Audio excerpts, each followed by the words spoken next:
મારી શાળાનું નામ ગુંદી પ્રાથમિક શાળા છે. મારી વાર્તાનું નામ પહેલી પૂજાના હકદાર છે. આજે હું એક વાર્તા કહીશ તો સૌ શાંતિથી સાંભળો વિનંતી.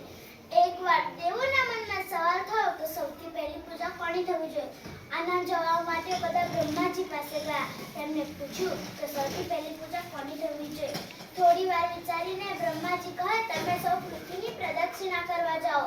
જે પ્રથમ આવે તેની પૂજા બધાથી પહેલા થશે. સૌ દેવો પોતપોતાના વાહન પર બેસી નીકળ્યા. ગણેશજી વિચારમાં પડી ગયા, મારું શરીર તો ભારે, મારું વાહન તો ઉંદર, હું ક્યારે પાછો આવીશ.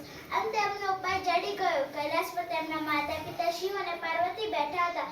ગણેશજી ત્યાં પહોંચ્યા, માતા પિતાને વંદન કર્યા, બે બાજટ લાવ્યા, તેના પર પોતાના માતા પિતાને બેસાડ્યા. ગણેશજી હાથ જોડી તેમની ફરતે ફરતા જઈને બોલતા જાય, માતા દેવ છે, પિતા દેવ છે. 7 વાર ફર્યા પછી પગે લાગી આશીર્વાદ મેળવ્યા. ગણેશજી ઝટપટ બ્રહ્માજી પાસે ગયા, વંદન કરી બધી કહી.